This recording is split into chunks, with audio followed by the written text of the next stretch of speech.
Ciao, this is Pietro from the limited edition, and this is the Independence, your broadcast where we humbly try to bring over some of the best characters from the world of watchmaking.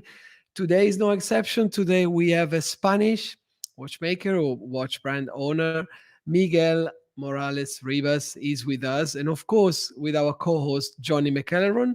It is a special day today, and I'm gonna ask Johnny if he's aware of why today is so special. You may have had a hint from the little video that just appeared. Johnny, why is it a special day at the Independence today? It's Friday. No, wrong answer. No, yeah, we have. It's actually a very a cool thing indeed that's happening on our platform today, Pietro. We are introducing a brand new piece, which is literally just being launched as we speak. And so it is going live. The watches are going live on the limited edition right now. And the new watch is being launched, being the Ophion OPH-411 Vesper. And it is an absolutely incredible piece of contemporary watchmaking design, execution, attention to detail, and backed up by a really state-of-the-art movement, which has been developed in a collaboration with Miguel Morales Ribas. And so welcome, Miguel. Are you you're pretty excited about a brand new addition to the Ophion family? Oh yes, thank you very much, and hi everybody. We are very excited to introduce the new watch that we have been working a lot of time. So it's finally here and we can show it. I think it's a model that needs a little bit to explain how it become to be like this. So I think it's a good opportunity to share with everybody what we did it like this and why we put so much passion behind this design. There is a privilege that was given to us to have a look at the conception of this timepiece, Miguel, a few months ago in Geneva, and I fell immediately in love with the idea, with the execution, and with the look. And we can now showcase probably the first dial that we're going to show. Maybe shall we go for the blue? I'm a sucker for blue, me personally.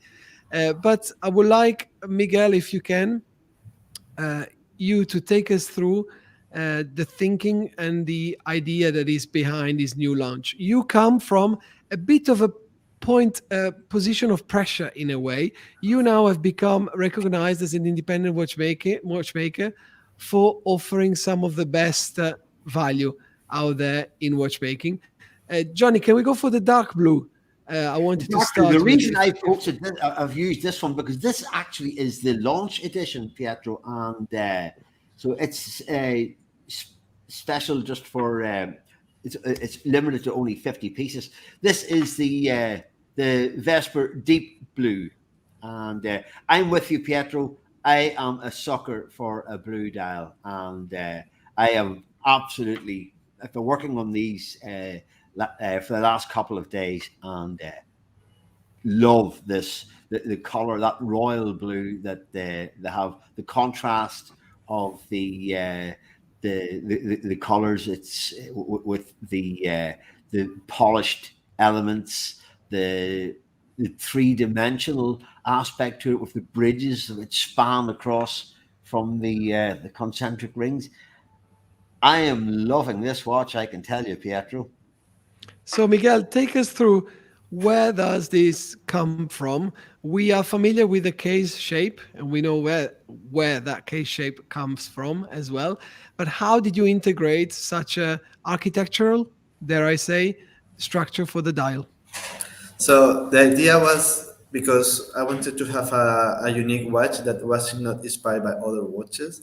The idea was to find a new way of inspiration. And when I was studying architecture, because I'm an architect by career, I found this amazing architect that it was Jean-Louis Boulet. that he make like these very very futuristic projects, but from a classical perspective because he's from the 70,000s. So he kind combining like looking at the purest form of the elements. He created like mixing the classical and the modern in like a very futuristic way. So I was so fascinated with this idea of having like a classic futuristic element on the design that's why I took very strong inspiration from him. This is the main work of him. This was going to be the cenotaph for Isaac Newton. So this was going to be his tomb.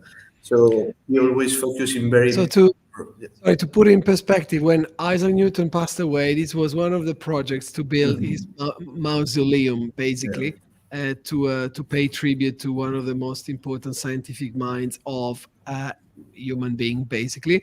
But this is a project that was never to be. Yeah. So it's never been realized in reality, which is probably why you've taken the opportunity to actually, embed it in a watch. Exactly. So I wanted to make a tribute to this architect and this project because for me it was so ahead of his time and so different from everybody. Like doing this at the time, it was crazy for me that someone could have so futuristic perspective of the architecture elements, that he always focused on the pure forms like the sphere because he believed it was the most pure of all the geometrical forms.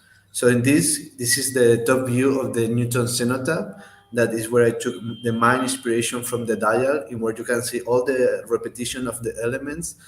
With like you have a simple element but repeat it a lot, that creates this new language, like a almost brutalist architecture or aesthetics. That is what I wanted to translate to the dial. It's absolutely, you can really see the connection. And as I say, working with these watches over the last few days, I've really seen that connection brought to life, if you like, in this remarkable watch. And also, Johnny, historical relevance of the fact that obviously Isaac Newton, having been the chairman of the Royal Society at the time, which was the most important scientific institution in the world, collaborated with some of the incredible watchmakers, astronomers, and mathematicians. Because in those days, being a watchmaker was much more than just making watches. But there was a big link between science, astronomy, and watchmaking. And Isaac Newton had a really strong link with some of the we could name obviously Thomas Tompion, George Graham at the time. I don't know if John Harrison came after, possibly, so I don't remember exactly, but there is historical relevance as well. So I really like this link, no, Johnny, as you were saying. Without a doubt, it's a very authentic story behind the new OPH-411 Vesper, and it is. I tell you what really stunned me is that, as Miguel has just said, this architecture, this design work was from the late 1700s, and it really is like something that was coming out 200 years later or 150 years later in the 1920s and the 1930s. This dystopian kind of design and architecture and imagery that was being created then. It's we'll look at it again. It is it's almost to Orwellian, and it's it's so far ahead of its time. And so to be able to join all the dots, and even from the side perspective that we're looking at there, and as Miguel says, from the looking down on it, we can really see how Miguel has translated that into this.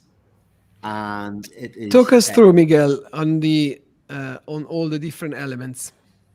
So here you have like three rings that are separated and then connected by the ore markers. So like bridges that connected the different rings on the dial, and also all the little squares are like a micro indexes that are not applied, but they are 3D, so they look like they are applied, and also they are polished on the head. So you have like this strong contrast between the rings and the lacquer on the rings and the top of the micro indexed polished also, because in the Isaac Newton cenotaph is this strong play between day and night and stars in the universe. So this idea of having like looking at the stars at the night, that you can see all these little dots, that's also translated to the micro indexes. So when you see like the face of the watch, you are looking at the universe. So all these themes are connected between the pure forms, also the lightning and the darkness, and the pure, like the combination of everything, that you have like also the chamfering rings that will give this also different lightning that combines with the polished heads of the markers and the polished heads of the micro indexes. It will have a play in the lights and the volumes, that it will be like finding some very interesting different environment lighting. It will affect the watch different, and that's something that you can enjoy as you wear the watch. So you said they're not applied, the micro indices and the bridge indices. How are they then set onto the dial? The bridge indices are applied, but the micro indexes are like cutted with laser, so it's removed from the ring, and you have, because you need to have like this square form that has to be very precise. So the micro indices are curved in the metal, and the all markers are a bridge that are applied that connect the two rings. So they're like sculpted on the dial itself. Exactly. Yeah. Wow. They're beautiful. It's unique, Pietro. That kind of effect, and I've described them on the site. They're like little square monoliths, and set out in rows, and really impactful. I really impressed. Thank you. In the architecture, obviously, of this mausoleum to be, obviously there are two basic, very important elements. One is symmetry, and the other one is concentricity. And this is linked to the fact that also the mausoleum's dome was supposed to be actually a view of the sky, which is another element of the link of the work of Isaac Newton and what Isaac Newton represents, and the study of the sky, that in those days was definitely one of the few ways for people to draw out any mathematical conclusion in regards of their studies. Yeah, exactly. Like all the correlation between the astronomy and the mathematics and the time measuring was all connected. So everyone has to knew about that to make any progress, because it was the only way like to get deep in the technical aspect of timing and timekeeping and the universe, because it's all related. So that's why also has very strong connection in the with Isaac Newton, with the architects, with the watches, with the universe. So it's like everything has a little bit of everything. Fantastic. And this, Johnny, talking about horology, as we go through all the different versions available of this same architecture dial, we're gonna call it. We are familiar with the case shape, because Ophion has spoilt us over the years with a collaboration with a famous case manufacturer, and there is an addition in terms of the movement equipment. So shall we take Miguel through those details from the horological perspective, Johnny, as well? Well, as I said in our introduction, that not only is it aesthetically profound, but also Ophion have gone after like basically working with one of the top independent movement makers, and that is Schwarz Etienne.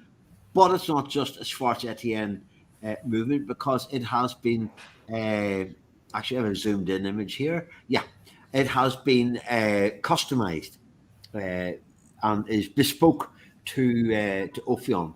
So, so this is the ASE 200 automatic self-winding with the micro rotor technology. So, how did that come about, Miguel? So the idea was to try, because we did all our watches in hand wind, we wanted to have like an automatic that also connected with this idea of the round element and the sphere element of the cenotaph.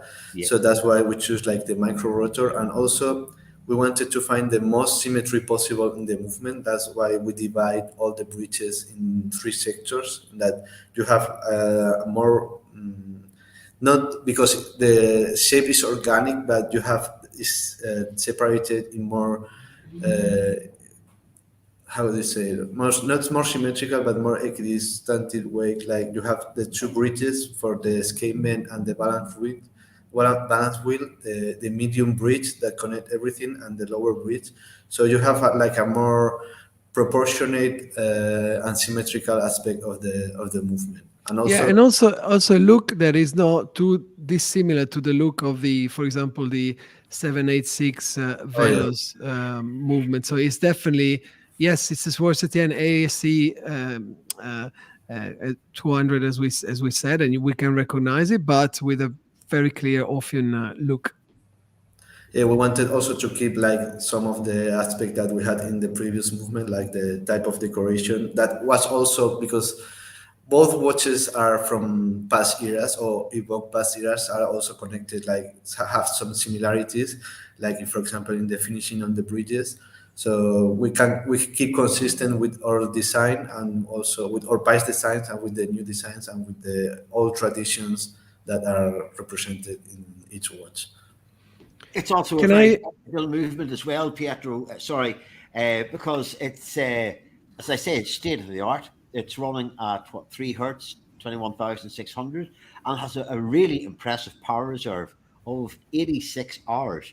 So, as I was stumbling over trying to say earlier, this is anything but an off-the-shelf Swiss movement. It is very much considered, and even hearing about the connection with the spheres, you can really see that in the movement as well. Yes, you're very, very good at highlighting these details, Johnny, because we're going to talk later about the identity of Ophion as an incredible value for proposition for those collectors that want to explore the world of independent watchmaking without, breaking the bank at the first purchase. I just wanted to remind whoever is watching this, maybe halfway through, we are live from Spain and from Ireland and from the UK at the same time with Miguel Morales Ribas from Ophion, and we are exclusively offering a preview of the new launch of the Ophion 411 Vesper. And if you have any question, if you have any comments, feel free to just put something down here, and Johnny, myself, and Miguel will be very, very happy to interact with you. If you're watching this later on, so not live, just send your questions anyway, because we always find great pleasure in answering each and every question that arrives. Johnny, talking about value, because Miguel has accustomed us to the most incredible horological offers. We've been proud ambassadors of his 786 Velos collection. We've even created an exclusive limited edition that was called the Gilt Spectre, that we were proud of offering at more or less 3,000 pounds, and it was equipped with Voutilainen and Catan case, the most sublimely decorated mechanical hand-wound movement, as we said before, and lovely dial as well. Maybe not comparable to the dial that you are presenting here, Miguel, but Johnny, what's happening in terms of the price positioning of this new model, and how valuable you find the proposition? First of all, I think you need to boil down all the elements and to understand the Gilt Spectre, as you said, was retailing at around about 3,000 UK plus VAT. The OPH-411 Vesper is coming in at €7,950. excluding VAT. But for that, you are getting, it's still, you would consider that to be extraordinarily good value for it to get to access independent watchmaking, because usually a lot of the people that we have on, Pietro, are the watches are approaching six figures, and so to be able to access independent watchmaking, and not only that, it's to such a, it's a real head turner, a really impressive and beautiful piece that would be a talking point in any company, whatever whatever other people might be wearing. If you had the Vesper, people are going to be asking about it and admiring the quality of the engineering of the case. The case has welded lugs, for example. It's not just a cookie cutter. It's perfectly polished, each case by hand. It has the dials are all, as we've seen, with the chamfering around the rings, the polishing of the indices, and even the hands, Pietro. The hands are diamond cut and they're faceted, but the top profile is polished while the offset sides are brushed to add a little bit of extra contrast to the display. It's quite remarkable, to be quite honest with you, and yeah, I'm very impressed. What was your? Did you have a target, Miguel, in terms of what you wanted to achieve price-wise, considering all the lengths you've gone to realize what we see here? So the idea is always to keep the price as low as possible. In this case, the movement and the dial has increased for the complexity that they have. It have increased a little bit the price. So yeah, like we can also have the Velos to have a more entry level, and then the Vesper to a more higher level. So I think it can work in a both ways, that you can have one or the other. But we try to keep it as low as possible. But if we wanted to have like the movement decorated and designed by us and all this complexity in the dial, at the end of the day, so the numbers add up. So you have to work with what you have, and that's it. Basically. We're well in a petite aiguille territory here, dare I say, Johnny. The 10,000 mark is always what we look at as a point of reference in terms of it's very hard to offer true artisan watchmaking below that level. So we get really quite understandably really how can I say impressed when we see this achievement of showing artisan work, true artisan work at an interesting price point. It's a bit the philosophy of Ophion, Miguel, isn't it? Do you want to tell us the story on how you got into watchmaking and how you found maybe appalling some of the, obviously the prices that you can encounter in the world of artisan watchmaking, and how you wanted to do things differently? So I always love watches since a very young age. So at that time, like admiring these pieces that were so out of reach, like I don't know, like Philippe Dufour or any high-end watches that was crazy, but you can only saw it on photos and you can never experiment with them. You will never own them. So I had always this idea that I wanted to own something like that, and not only admire it like it was in a piece of art in a museum that you admire and you go home and you never interact with them.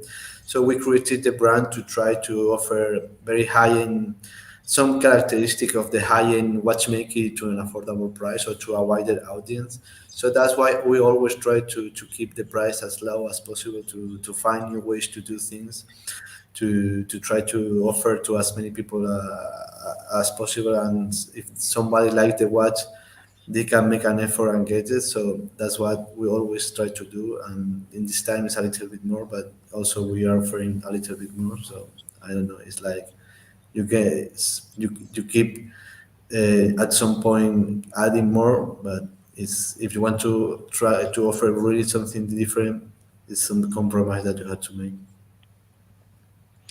I have one question on the dials. Can you say where the dials are made? Are we still gonna see on the case back the percentage of Swiss made in comparison to German made, for example? And Yeah. how much Spain is there in this piece? So the dial is made in Germany. All the hands, the case, and the movement are made in Switzerland. And from Spain, we usually see the straps, but because it's separate from the watch, we usually don't engrave it on the back. So it will still be 30% German and 70% Switzerland. What about the design? Would you define it as The design Spanish, is or would you... 100% Spanish. Okay. Yeah, And the assembly also is in Spain. So yeah. It's assembly is Spain as well. What's your setup in Spain, in Madrid, if I can ask? Do you have watchmakers then assembling where you are now, or how is it organized? Yeah, we just moved from one office to another. So now we have we can have like a little bit of showroom that we can show our clients the pieces, and we also have like the atelier where we can assemble the watches. I assemble the watches myself, and also we have another watchmaker that help us. So we are growing to try to assemble. So you assemble yourself as well? Yeah. Oh wow! Okay. I'm amazed, Johnny. This gentleman, Miguel, is a friend now, obviously, but he's always the most elegant, humble, understated, unassuming, kind of visionary character. I see like that, Johnny. Do you see like that? And he always strikes me how he underplays, the amazing things that he's doing. absolutely, but as you say, elegant, and that is reflected in his. Again, my old mantra that it's an extension of the personality of the watchmaker. You can really see that with his whole approach to the watchmaking. It's contemporary, but there's a strong classical influence there as well throughout all the little details, the finesse that goes through it. So yeah, I do think that what Ophion are doing, it is. As you say, if you were to try and manufacture movements, etc., yourself in house, it would just pop the price out of it.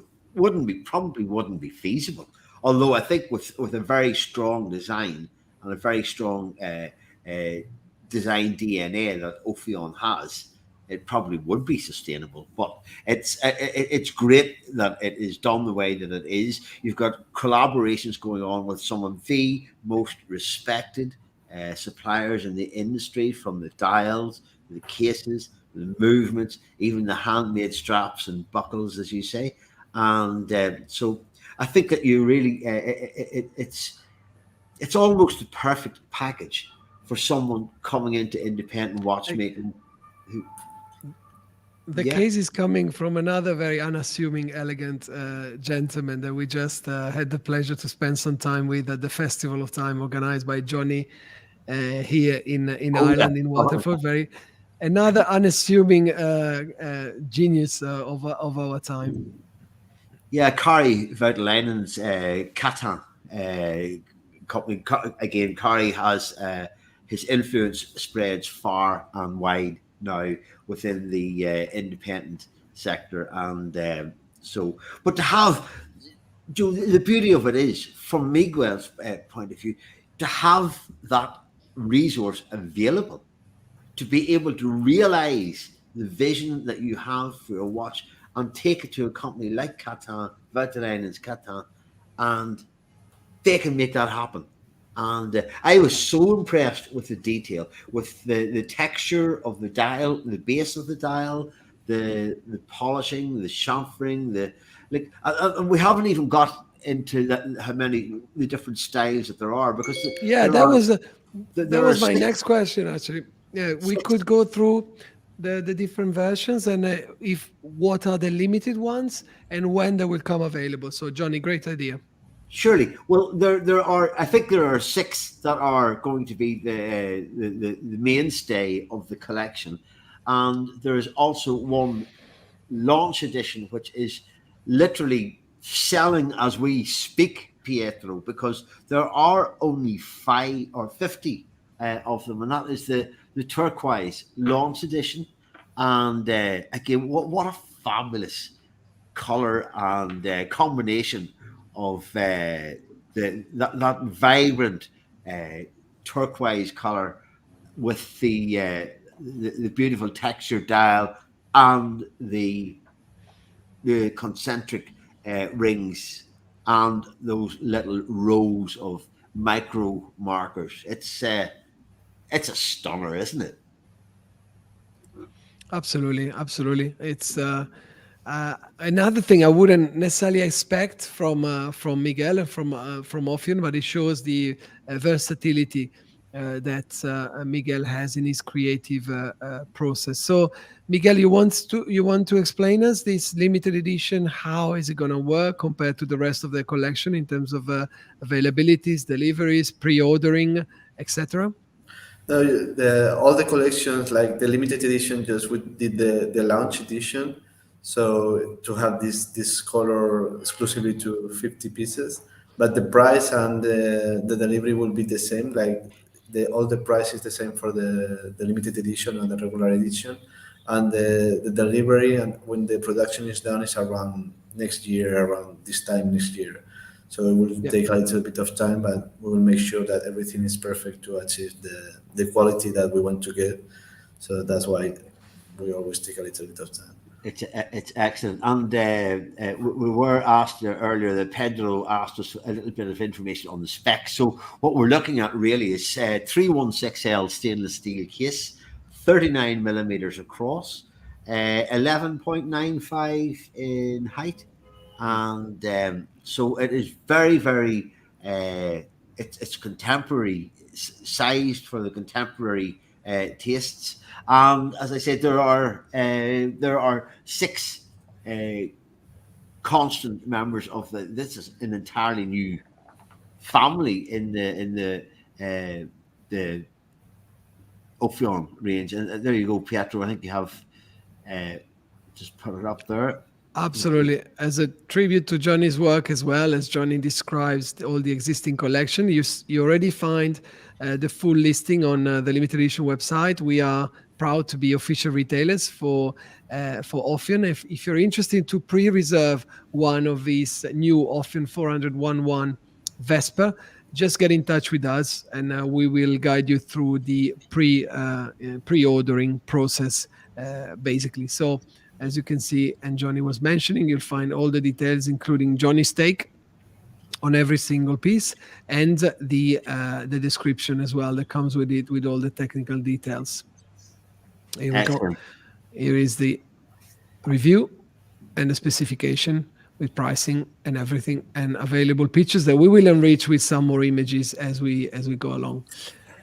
So thank you. There are only two images per piece at this time. So, that's cool. That's good to have on the site there. And but then there are when I say there are 6 pieces, I've kind of split them into. There are 3 that are finished with nickel plating. So they have you have the deep blue, the silver, and the black dial, and so they have nickel plating for on the hands and on the R indices, and then alternatively there are versions with blue PVD, and so that's illustrates that's the entire collection. So there's something for everyone there, whatever your taste, whatever colors move you. There's definitely there's something for everyone there. How many pieces are you? Sorry, maybe we already mentioned, but how many pieces are you looking at for the first batch at the end of 2024? And will they be equally split between the different versions, or you're going basically on demand? Yeah, we are going basically on demand. The idea is to do 100 and 150. So depending on how it goes, we will do more That's which is a big quantity for Ophion. If you want to remind people, how many pieces do Ophion produce per year, more or less? yeah, around 300-400. But we try now. We have two model. We will try to have more of each one. So it is. Fantastic. Yeah. Fantastic.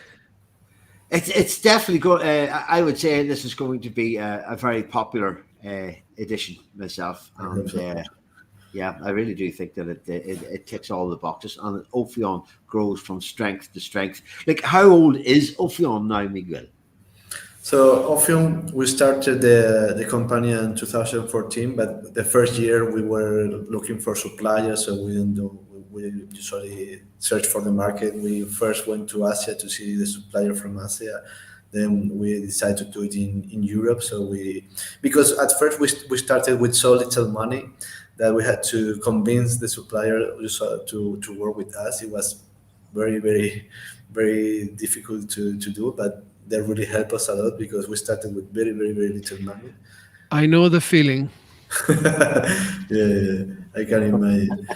So yeah, we found these incredible suppliers that believe it in us. So it was great because they help us a lot. And the first years we were very new to everything, to production, to the industry. So we learned a lot. And at first, that's why we have keep doing more and more different things until we get to this point that I think we have something really, really different that I hope people can see how different it is, and it's something interesting for someone. So that's the idea. It's a nice evolution that has been taking place, and as you said from the outset, it's getting those suppliers to believe in the concept, to believe in the person who is making that proposal, and you can really see how, when you are able to get those people online and working with you, the results feel amazing. You must be really, really happy to see how the brand is maturing. And you said 2014 was your founding year. Next year then will be 10th anniversary. So do you celebrate the 10th anniversary of the founding or the 10th anniversary of the first watches? I think of the first watches, maybe. Well, we want to do something special, so we will have to think. So the first watches, so that would be 15. Yeah. Gosh, I know another company that is 10 years old in 2025. So that is suggesting for some ideas. Let's leave it there. We have already a big one coming next year, so we'll take one step after the other. But gentlemen, thank you so much. This has been another great pleasure. Again, we are the Independents. We bring to you the independent watchmakers on a weekly basis. We try to do that with passion and with dedication and with consistency. And I have to thank my co-host Johnny McElleron for being with us and for putting this together in a very, very short record time. And I thank you, of course, as well, Miguel, for being with us, being the great, humble and dedicated human being that you are, Miguel. It's a pleasure and it's a privilege to be your partners. So a big thank you. Oh, thank you so much to both of you. It was amazing what you did in so little time. So I'm really, really happy with all your help. So thank you very much. It was amazing. Excellent. It was a pleasure to do it. Sometimes you see a watch and you just know that you're not going to have any problem describing it and putting the reviews together. So it was a pleasure to do it. And thanks Pietro as well for having me along to help out, and always enjoyable.